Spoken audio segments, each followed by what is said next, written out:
Anyway, but we have here, obviously, the team members of the Ateneo men's football team for season 2000, for Football League 2013. We have here, syempre, El Capitan. El Capitan. Ito siya sa Japan. Hindi ko kaya eh. Ano nga po, Japanese name? Watashi wa Yu Murayama desu. Watashi wa Impitsu desu ja arimasen. Pencil yun ah. Pencil yun. Why not a pencil? Hindi na alam ko eh. Pero I have here the goalkeeper. Goalkeeper / field player of Ateneo, Yu Murayama. Obviously, ito, ewan ko, kilala na ito ng marami. Nasa clear dream match to eh. Kaya saan yan eh. Si Miko Mabanag. Midfield. Ito na, Yu, goalkeeper ka. Nag-start ka na goalkeeper. Nabutan pa kita. Kaya bata pa ako. So, yung, mind sige lang, pinag-ano ka eh. I mean, nag-field ka. Ano yung mas gusto mong position? Goalie. Goalie talaga. Hindi kasi... Hindi, bukod sa tinamaan ka ni Auntie Barsalis dati, kaya ka na-injured yung rookie mo. Kasi field ka. Tinira ka ni Auntie, no? Sa point ka, injured ka whole season. 1 month before UAP yun. Tapos, kada taon yata na nag-field doon, na-injured. Last year, inopera naman tuhod ko. Ngayon, hindi ko lang alam. Hindi pa ako na-injure eh. Awa na Diyos, goalkeeper ka pa. Goalkeeper pa ako eh. So, ano mas gusto mo, bukod sa injury? Goalkeeper talaga. Mas feel ko mag-goalie. Kasi, bata pa ako nung huli ako nag-field talaga. Tapos, parang mas bagay ako. Yabang mo? Hindi, mas bagay ako in a sense na nag-varsity rin ako ng basketball. So, parang mas gamay ko yung football tayo dito. Bola. Kaya nga, sinasabi ko lang, mas gamay ko yung bola. Kaya sapa ako. Oo. Hindi, kasi, di ba, dati, under 19 kayo nung sa abroad, di ba? Balita ko kasi, pinalakpakan ka nung penalty shootout. Raulo. Balita ako eh. Balita ko lang ha. Ayun, nabalitaan ko lang. As in, sino kalaban niyo nung time na to ng penalty shootout? Hindi siya penalty shootout, pero... penalty lang? Oo. Sino kalaban niyo? China. Tapos sinave mo daw eh. Na-tap ko lang naman. Tap lang. So, hindi save. Hindi naman save. Hindi save. Tap lang. So, pumasok sa loob. Hindi. Edi save. Edi save. Save. Hawak mo yung bola. Hindi save. Bakit gano'n? Di ba save yun? Paka-modest ka eh. Sige. Mga girls, modest yan. So, okay. So, I mean, in terms of experience, talagang medyo marami kang nadaan as a goalkeeper. So, talagang, tapos, dumaan ka pa kay the Flying Cat. The Flying Cat. The man. Ang goalkeeper coach ng Meralco Sparks, di ba? So, alam naman natin, Coach Dang, at his age, nakaka-parallel pa yan sa bar. So talagang, sa tingin mo ba na-transfer niya sa'yo yun? Hindi naman sa na-transfer, pero syempre kung ano yung kaya niyang ituro saan dati, itinuro niya. Kaya lahat ng tinuturo niya, dinalalagay ko lang sa utaw parati, hindi ko nakakalimutan na ito yung sinabi ni Coach Dang, ito yung positioning ko sa goal, this is what I should do every game. So yun lang yung ginagawa ko parati. Syempre, tuloy pa rin sa training na nakukuha ko from my keeper coach now. Yun. So, di ba naman tayo dito? Nate, kay Miko. Si Miko, ito field player talaga daw. Nabutan ko high school pa siya nun. Saka mo nagki-clear nga talaga to. Oo, clear talaga. Parang yung book eh. Ayos na. Hindi, pansin mo yung book nila, lahat nakagilid. Baka naman yung ano. Diba, uniform silang... Yan ang uso sa generasyon namin eh. Ayaw ba? Tamaan ka. Wala. Sa kanya. Hindi, mas matanda kasi siya. Ako hindi pag-uusap yung edad ko dito. Anyway, going to Miko naman, di ba? Miko, you started football, field player ka talaga. Anong position? Winger. Tapos, siyempre, siyempre, nag-teammates tayo, nag-abutan kita nung nasa Cagayan tayo. Diba, naglalaro ka wing, naglalaro ka mid. Which position would you prefer? Sa gitna ka o sa gilid? Sa gitna. Bakit? Kasi parang si Coach Ompong actually nagpalit sa akin sa gitna. Kasi nung wing ako, parang yung ball lagi nasa isang side. Tapos I would always demand for the ball. Tapos sabi niya, palagyan niyo kasi Mabanag sa gitna. Kasi gusto mo lagi nasa yung ball eh. Gusto kong mahawakan yung bola tapos nagpapasa-pasa. Tapos yung nilagay ako sa gitna, naging effective daw ako. Tapos nakakapasa ako ng maayos. Effective ba talaga siya? Yan. Ano naman?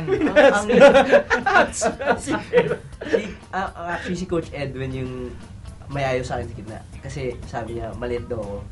So, madali, Okay. madali lang ako matulak. Oo. Tapos yun, pinag-usapan nila, sabi na, try ko sa gitna. Tapos yun, nakita nila, kaya ko naman. Okay daw. naman. Oo. Tapos yun, natutunan lang ako. After nung second year ako nag-start maging second year high school. Ako nag-start maging center mid. Tapos after that, tuloy-tuloy na. Tuloy-tuloy na, Tapos nakita center. nila, pwede daw. So, but you can still play Yeah. either position, di ba? So, ilang years ka naglaro sa UAP? Third playing year ko pa lang. Third play. Pero ilang years? Sige, doon lang natin. Doon na lang, huwag na. Mahaba ang explanation Okay, kasi. sige, okay. Third. Ikaw? Second. Second. So, parang isang year lang yung lamang mo, ha? Pero parang mas matagal kita nakasama. Parang mas matagal kita nakasama. But anyway, sige, kasi coming from, siyempre, in terms of experience sa UAP, ikaw, 3 years ka, what would be your most memorable experience sa UAP? Ina-injure ka? Kasama pa kita nun. Ay! Alam na. Siyempre, umabot ako sa finals. Yun yung most memorable para sa Wala pa si Ayi nun. Ayan. Residency pa eh. Residency pa si Ayi. Most memorable, tinambakan yung Lasal, tinambakan yung UP. UP. UP. UP. UP. Gumagapang si Mendozona. Ganyan. Pero memorable yan para saan kasi nakita ko yung team na yon as my future team talaga. Parang inisip ko na ito yung magiging teammates ko sa matagal na life sa college. Kaya parang, di ba, parang masaya ako na umabot ako sa first year ko pa lang. Sensya na. Ikaw na, amigo, memorable experience sa 2 years mo sa PAA. I mean, how was the level of competition na syempre coming from high school also. Syempre, may experience ka sa UFL also, but yung transition mo from high school to the UAP, how was it? Was it that tiring? Syempre, or was it that hard?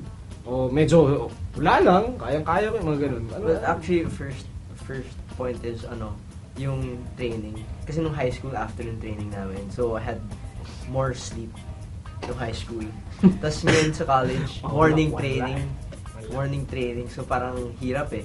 Mas kailangan i-balance mo talaga yung time with your homework, yung schoolwork, and your sport. So, may schoolwork pa kayo? Okay. Parang nasabi kasi parang nawala ata yun. Parang major in football kami. Alala ko lang. Sorry. Anyway. So, yun yung isa sa mga kailangan ko i-adjust. Next is, malamang yung level of competition. Ngayon, I'm up against, for example, last year I was against Ayi in the middle. Si Ayi na naman. Yeah, hirap. Kamusta ba si Ayi maglaro? Tirador, madumi, dirty player. Naalala ko, nakalimutan ko si Ayi, tapos nag-aalit siya sa akin eh. Paano may scratch mo medyo... Dito. Bakit dyan? Bakit nga? Bakit naman doon? Ba't parang- umabot dyan? Kasi yung parang- height yata yan eh. Kalahati ako eh. So hanggang dito ka na. Kaya pala. Pagkatalan ni Ayi, hanggang Kasi si Alvin ang utak mo. Hindi, kaya napaisip lang ako. Ako sa bagay, oo nga naman. Bakit doon, di ba? Oo, Parang oo. of all the places. But Tama, anyway, tama. Pero, in all honesty, pinakagusto kong kalaban is UAB dahil si Ayi sobrang hirap bantayan, hirap lusutan. Talaga, maramdaman. what can you say? What is that? Maramdaman yung competition. Oh, don't laugh. What can you say?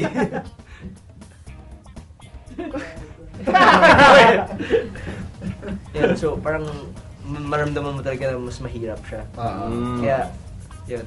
Mas nagustuhan ko, syempre mas gusto ko yung college football. May college. Ito na lang. So, ano ba yung... Uy, magsalita ka nga. Hindi ka nagsasalita. Walang nyaki.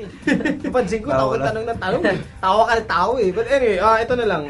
Dun sa upcoming UAP season, ano ba yung talagang gusto nyo makamit? I mean, obviously lahat naman ng teams, di ba? Championship. Sino yung mga dapat abangan? Yun na lang. Yun na lang. Tama, mas magandang tanong. Sino ba ang team to beat para sa inyo? Well, it's always parang yung sinasabi ng coach namin when it's against Lasal, it's a whole different game. It's all about pride, yun yan lagi. Oo. Laging labanan kung sino manalo. Yung ano eh. Sino masakit, gano'n? Sino yung sa labas, yung pagkatapos ng game, yung sinong ano eh, sino yung ulo yung mas mataas eh. Sa mataas. Eh, kung ganyan yung mga buhok nyo, kaya. Diba, ikaw, sino? Sa'yo, Lasal. Sa'yo, sino yung Sa nabangon mo? akin, matagal ko na ito nakuha kay Coach Ampong pa. Na sinasabi niya parati na ang team na gusto kalabanan ng lahat ng teams is Ateneo. Yun eh! Di ba? Actually, totoo yan. Hindi nila alam nag-iiba yung... hindi namin alam kung bakit, pero pag kalaban namin sila, parang plus 10 sila to all stats Would you nila. agree? Would you agree, Ai? That if teams are playing against Ateneo, they really level up their game. Yeah, I think there's something like that because all the teams know Ateneo to be big, mayabang. Every team wants to beat them. To I show think them I think that they are was the good. batch that you when you arrived. That was the batch. I mean, we didn't meet up Yeah, during the I batch. I think- think it's their batch. The mayabang part, you know. Kayo yun eh. Kayo yun eh. But okay. Anyway, last question na lang siguro. Magcha-champion ba kayo? Kasi ako, champion ako. Kayo, champion ba kayo? Pero kailangan Kailangan magbuhat talaga ng sabihin, bangko. eh. Hindi, sabihin ko na para i-inspire sila kasi, ayun ko, Sige. sawa ako eh. Ayaw naman sabihin na mag-champion I mean, kami. mahirap Siyempre, sabihin. decidido kami Gusto namin maging manalo. champion. Gagawin namin lahat ng kaya namin para mag-champion. Kumbaga, one game at a time. So, una muna yung... Kuchobo ulit yan. Oh, Kuchobo one game at a time. So, Kuchobo. UE muna. Yui muna. Oh, Okay. UE muna. So again, invite nyo naman yung fans nyo. Meron naman, di ba? Meron naman. So, yan. Ay, ikaw muna, Yu. Ikaw, nag-ano ka na kanina. So, on December 2 is our game at 9:30 a.m. in Ateneo High School Field. Watch us play against UE. If you guys want to follow us also on Twitter, we add Ateneo MFT or in Facebook, Ateneo Men's Football Team. May Twitter at Facebook na kayo. Siyempre, iba na nga na yung generasyon natin. Walang iya kayo.